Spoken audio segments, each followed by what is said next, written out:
Unemployment, a word that carries the weight of dreams deferred, ambitions stalled, and futures uncertain. In many corners of the world, the struggle to find work is a daily reality, shaping the lives of countless individuals and families. Welcome to our documentary where we delve into the heart of this pressing issue, exploring the stories of resilience and determination from two very different yet connected places: Bonteheuwel, Capetown, and the Democratic Republic of Congo.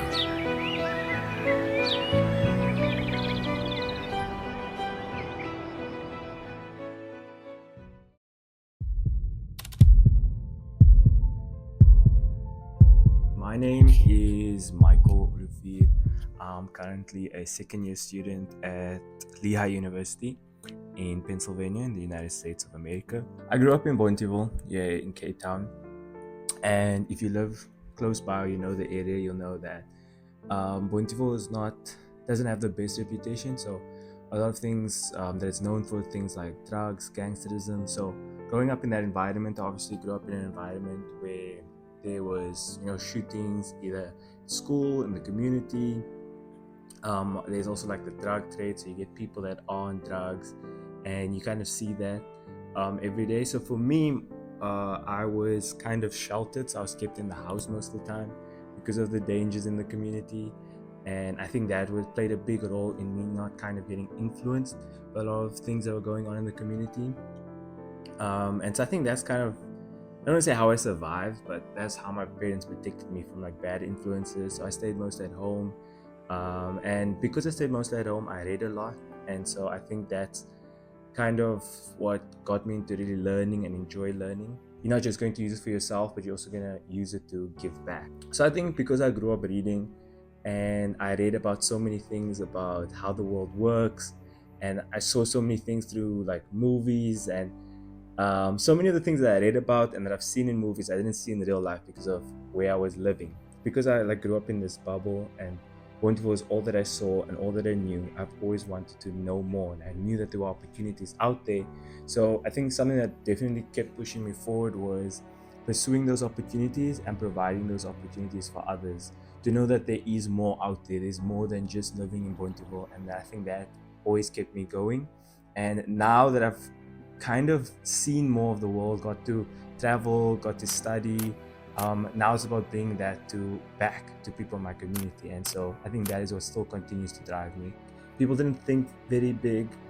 People thought, because they grow up in Bonteheuwel, that's like an excuse not to achieve certain things because the life that was handed to them just is unfair, and so the rest of their lives they just are okay with just living a very average life and like not pursuing things because it isn't meant for them. And so for me, I've always had this motto in my life that says it doesn't matter where you come from, it matters where you're going to. Like I even remember a certain story. I was in 7th grade and this person walked in and said, less than a handful of you will go on to finish high school and go on to university. And just him saying that alone, because he was talking about the stats of people in Bonteheuwel and the dropout rates, and just him saying that like I'm less likely to actually go on to study in university. I was like, I want to study in university. Like I want to prove everyone wrong. Like everything that they said I can't do. Like I don't like when someone tells me that, oh, you can't achieve something. And so for me, it was just like, no, like I have to prove everything to them wrong, so that other people in Bonteheuwel can also see that, you know what, if you really put your mind to it, you really put the work in, anything is possible if you really go out and go get it. There's so much that we are capable of that like we shouldn't limit ourselves. And I think that for me was a very big realization, was that like I'm literally now just like on to the next. Like I didn't think I was going to be able to travel outside of South Africa, but I got that opportunity now, and now it's like, what more can I do? And so obviously a big part of that is now how can I provide that for other people. So, and it seems more possible now because now it's just put your mind to it, put the work in, and it will happen eventually. So I think that's definitely how it has changed my way of thinking around that. If you grow up in a community where there isn't that much opportunity, is to seize every opportunity that you can get.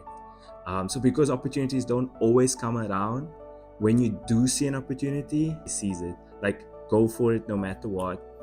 Because first of all, you don't know where that opportunity is going to take you, and secondly, because of the circumstances that you're in, there isn't a lot of opportunity there for you. So you never know when this could be the thing that opens so many more doors. So that one door can open so many more doors. And then I know sometimes it can even feel that there's no opportunities around you. And so I think in those times, create your own opportunities. And I think this really takes some creativity. If you can't find a job, create a job.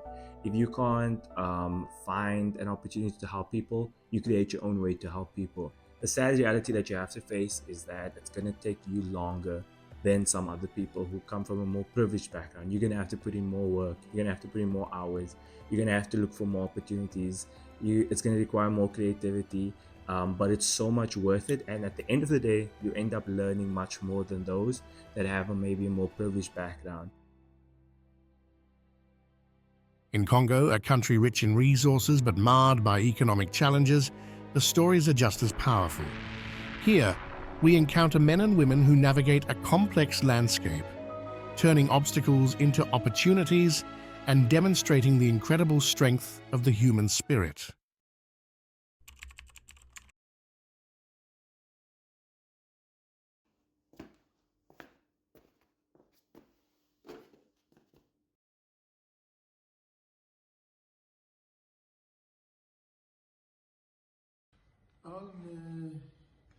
So coming here to South Africa is not easy. It's very difficult.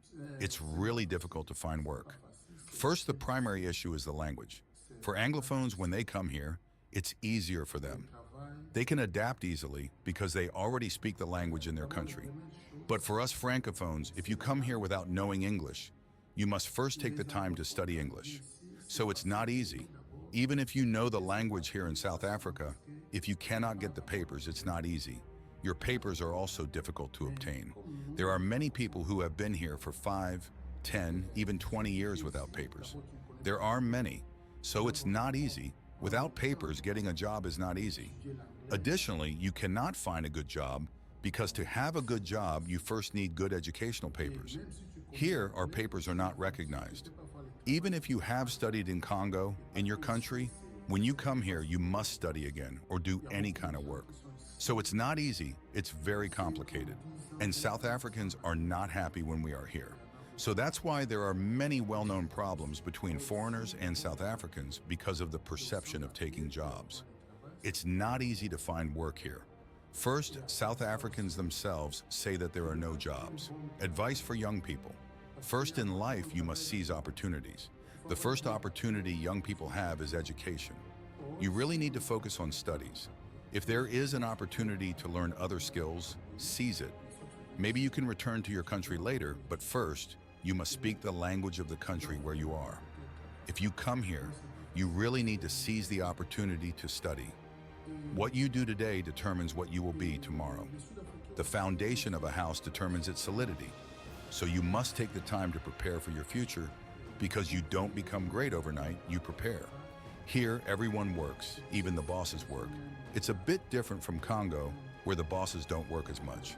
Here, without work, it's difficult for you. You have your family, but here you are alone and you must work. Without work, you cannot get by. In Congo, it's your country. It's where you studied, where you grew up. You have your family, your friends. It's easier to find work there, but here there is a lot of work compared to Congo. That's the problem. Here you can have work because there is much to do compared to Congo. And it also depends on the economy. If the economy is better than in Congo, there is more work. But remember, it's not your country.